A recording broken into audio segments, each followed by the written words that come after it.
चलो देखो, आज बेटा हम पढ़ेंगे फ्रैक्शन। चैप्टर 3 है फ्रैक्शन।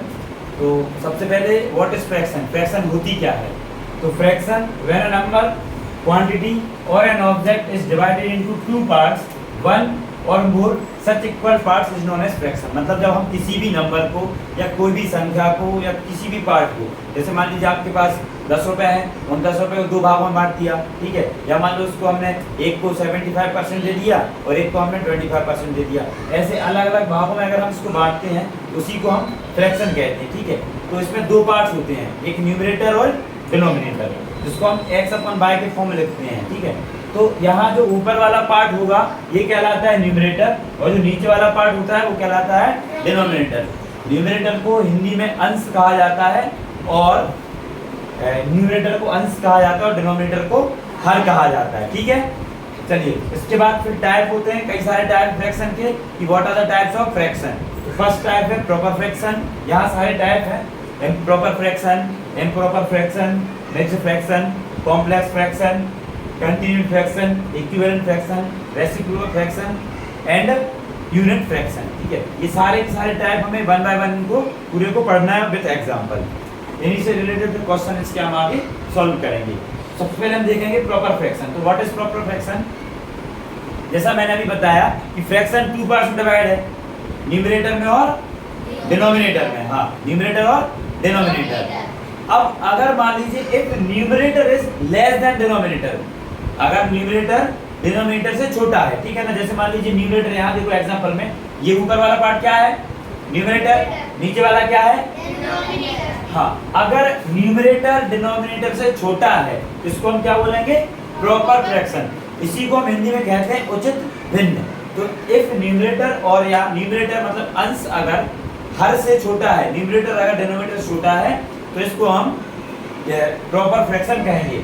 और बेटा प्रॉपर फ्रैक्शन के साथ एक बात होती है कि the value of proper fraction, जब हम इसको सॉल्व करेंगे तो जो प्रॉपर फ्रैक्शन की वैल्यू होती है ये हमेशा 1 से कम ही होगी, छोटी ही होगी, ठीक है। जैसे मान लीजिए इसको आप सॉल्व करोगे 8/19 को, जब आप इसको डिवाइड करके देखोगे, ठीक है, या कोई से भी कोई 8 को इसको अपन 8/11 में डिवाइड करके देखेंगे, तो इस तरह से डिवाइड करेंगे 8 और 11। हमें 11 की टेबल इतनी बार पढ़ना है कि 8 आ जाए, जो कि पॉसिबल नहीं है। तब हम क्या करेंगे, हम यहाँ पर डेसिमल लगाएंगे, जीरो के बाद डेसिमल लगाएंगे। उसके बाद क्या करते हैं, एक यहाँ पर जीरो प्लेस करते हैं। अब हम 11 की टेबल कितनी बार पढ़ें कि 80 आ जाए, पॉसिबल नहीं है। तो कितनी बार पढ़ेंगे हम, 7 टाइम। तो 11 7 कितना हो जाएगा, 77। यहाँ क्या बचेगा, 3। अब हम ऊपर से 3 आ गया, अब हम यहाँ क्या लगाएंगे, 0। तो 11 2 जा 22। इस तरह से हम सॉल्व करेंगे। मतलब आंसर नहीं आ रहा, लेकिन यहाँ हमने देखा क्या आ रहा है, 0.72, मतलब कंटिन्यू ऐसा आता जाएगा।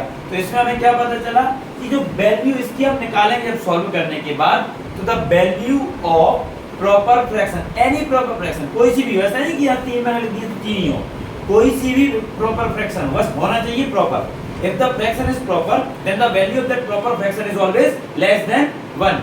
अगर मान लीजिए कोई भी प्रॉपर फ्रैक्शन है, कोई सी भी प्रॉपर फ्रैक्शन मतलब उचित भिन्न है, तो उसकी जो वैल्यू होगी निकालेंगे हम, हमेशा क्या आएगी, 1 से कम ही आएगी, लेस देन 1 ही आएगी।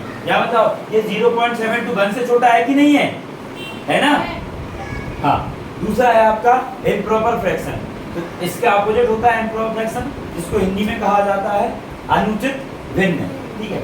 If numerator is greater than denominator, मान लीजिए न्यूमरेटर डिनोमिनेटर से बड़ा है। न्यूमरेटर क्या मतलब ऊपर वाला पार्ट, जो अंश वाला पार्ट है वो हर वाले पार्ट से बड़ा है, तो हम कह सकते हैं if the numerator is greater than denominator then it is called improper fraction, ठीक है। जैसे यहाँ देखिए 18/5, 12/7, 11/8, तीनों में क्या चीज कॉमन है कि जो न्यूमरेटर है वो क्या है, बड़ा है, और डिनोमिनेटर क्या है बेटा, स्मॉल है, छोटा है, ठीक है कि नहीं है। इसके साथ ये हो गया एग्जांपल। इसके साथ नोट क्या है कि the value of any improper fraction is greater then 1। कोई सी भी फ्रैक्शन हो बट वो होना क्या है, इम्प्रॉपर। अगर कोई सी भी इम्प्रॉपर फ्रैक्शन है तो उसकी वैल्यू हमेशा क्या होगी, 1 से ज्यादा होगी, 1 से ज्यादा होगी, बड़ी होगी, ठीक है। हम सॉल्व करके देखते हैं। एग्जांपल लेते हैं हम कौन सा, 18/5 वाला। जब आप 18 को 5 से डिवाइड करेंगे तो कितनी बार टेबल पढ़ेंगे 5 की, 5 3 आर 15, तो 5 3 आर 15, कितना हुआ यहाँ पर, क्या बचा 3, ठीक है। अब इसके हम क्या लगाएंगे यहाँ पर पॉइंट लगाएंगे, डेसिमल लगाएंगे, यहाँ क्या जाएगा 0। 5 6 आर 30। यहाँ कितना आ जाएगा, कितने बजे यहाँ माइनस होता है, ठीक है। आंसर क्या है आपका बेटा 3.6 और 3 डेसिमल 6, ठीक है ना। तो यहाँ हमने क्या देखा कि the value of any improper fraction is always greater than 1। ध्यान देखिए ग्रेटर देन 1 है कि नहीं है, 1 का 2 का 3 और 3 से भी 0.6 ज्यादा है, ठीक है। तो कोई सी भी इम्प्रॉपर फ्रैक्शन हो, कोई सी भी अनुचित भिन्न हो, उसकी वैल्यू हमेशा 1 से ज्यादा ही आती है। समझ में आया। थर्ड टाइप है बेटा मिक्स्ड फ्रैक्शन। मिक्स्ड फ्रैक्शन को हिंदी में कहा जाता है मिश्रित भिन्न। तो mixed fraction is combined with 2 parts, इसमें 2 पार्ट्स होते हैं, ठीक है ना। One is whole number and second is fractional part, ठीक है ना। अगर इसको रख कर दें, ये समझ में आया था ना। चलिए अगर हम इसको देखें बेटा, तो ये जो मिक्स्ड फ्रैक्शन होती है 2 पार्ट से मिलकर बनी होती है। पहला पार्ट होता है होल नंबर और इसके बाद दूसरा पार्ट होता है फ्रैक्शनल नंबर, ठीक है ना। अब अगर इन दोनों को देखें तो ये वाला देखो, यहाँ 1 होल 7/16, इसको पढ़ा कैसे जाता है 1 होल 7/16, 2 होल 9/4, 3 होल 4/11, 8 होल 1/4। इस प्रकार से इसके एग्जांपल है, ठीक है ना। या हम इसको हिंदी में बोले 1 सही 7/16, ठीक है, 2 सही 9/4, 3 सही 4/11 या 8 सही 1/4। तो ये सही मतलब क्या है, वो होल नंबर है, ये कंप्लीट नंबर है, ठीक है। इसको मैं बताऊं, देखो ये जो 1 था ये क्या है, होल नंबर हो गया, और 7/16 क्या हो गया, फ्रैक्शनल पार्ट हो गया। ये समझ में आया। कई बार हम फ्रैक्शनल पार्ट को एक सिंपल फ्रैक्शन में, मतलब सॉरी मिक्स्ड फ्रैक्शन को एक सिंपल फ्रैक्शन में कन्वर्ट भी कर सकते हैं। जैसे मान लीजिए आपसे किसी ने कहा बेटा इसको एक सिंपल फ्रैक्शन में आप कन्वर्ट करो, ठीक है ना। हाँ, या इसको करो, कैसे क्या करेंगे, जैसे यहाँ लिखे 1, यहाँ लिखा था 1 होल 7/16। तो इसमें बेटा क्या करना है हमें कि जो आपका डिनोमिनेटर वाला पार्ट है उसको होल नंबर से क्या करना, मल्टीप्लाई। इन दोनों के बीच में क्या कर देना है, मल्टीप्लाई। हाँ, और मल्टीप्लाई करने के बाद बिल्कुल जो प्रोडक्ट आएगा, हाँ जो प्रोडक्ट आएगा या मतलब जो रिजल्ट आएगा उसको हम 7 में प्लस कर देंगे। प्लस करने के बाद जो भी आपका रिजल्ट आएगा उसको न्यूमरेटर की प्लेस पे रखेंगे और जो डिनोमिनेटर था वो एज इट इज रहेगा, ठीक है। समझ आया। इसको सॉल्व करते हैं, एक बार करके देखते हैं। यहाँ देखो इसमें प्लस करना है, हमने क्या कहा कि 1 का इंटू 16 में कर देना बेटा, जो आंसर आए उसमें हमें 7 प्लस कर देना है और अपन में जब करते हमें 16 को रख देना है। करें 16 1 सार 16 1 सार 16, इसमें क्या करना है, प्लस हमें 7 करना है अपॉन 16, कितना आया, very good, 16 plus 7 is equal to 23 divide by 16। ये क्या बन गया, एक सिंपल फ्रैक्शन, नॉर्मल फ्रैक्शन बन गया। अब देखो यहाँ क्या है, न्यूमरेटर इज ग्रेटर देन, हाँ very good, numerator is greater than क्या है, denominator, then it is called improper fraction. बेटा हमने इस मिक्स्ड फ्रैक्शन को कन्वर्ट क्या में कर दिया, समझ आया, वेरी गुड। अब अगर मान लीजिए कोई भी फ्रैक्शन आपको दी हो, ठीक है ना, इस प्रकार से इम्प्रॉपर फ्रैक्शन दी हो, तो क्या हम इम्प्रॉपर फ्रैक्शन को मिक्स्ड फ्रैक्शन में कन्वर्ट कर सकते हैं, ठीक है ना, बिल्कुल इसी को हम क्या कर सकते हैं, डिवाइड करके कन्वर्ट। जैसे मान लीजिए मैंने आपको कोई भी क्वेश्चन देता है अपन, जैसे मान लीजिए आपको क्वेश्चन दिया 13 डिवाइड बाय 5, या तो ऐसा लिखते हैं या इसको मैंने लिख दिया 13 डिवाइड बाय 5। क्या हम इसको इस प्रकार से लिख सकते हैं बेटा, और 13 यहाँ पर क्या हुआ, न्यूमरेटर, और 5 क्या हुआ, इसका मतलब क्या है कि 13 को 5 से डिवाइड करना है, 13 को 5 से भाग देना है, ठीक है, डिवाइड करें।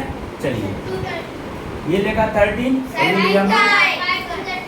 5 1 सा 5, 5 2 सा 5 2 सा 10, माइनस करेंगे, यहाँ क्या बचेगा बेटा 2। अब या तो आप इसको कंप्लीटली सॉल्व कर दें, ठीक है ना, डेसिमल में, या हम इसको मिक्स्ड फ्रैक्शन के फॉर्म में लिखें तो क्या आएगा बेटा, यहाँ ध्यान से सुनना, जो क्वोशंट यहाँ पर ये क्या है बेटा, क्वोशंट, ये क्या है, ये क्या है, डिवाइजर, क्या है, डिवाइजर, और ये क्या है, डिविडेंड, ठीक है। तो ये जो होल था, जो क्वोशंट आया, इसको हम क्या लिखते हैं, होल नंबर के फॉर्म में लिखते हैं। जो रिमाइंडर होता है इसको हम ऊपर न्यूमरेटर प्लेस पर, और जो जिससे हम जो डिवाइजर होता है इसको हम डिनोमिनेटर। ये बन गया हमारा 2 होल 3/5। वापस से इसको इसी में कन्वर्ट कर देंगे, तो 5 2 जा 5 10 हो गया, 5 2 जा 10 and 10 plus 3 is equal to 30।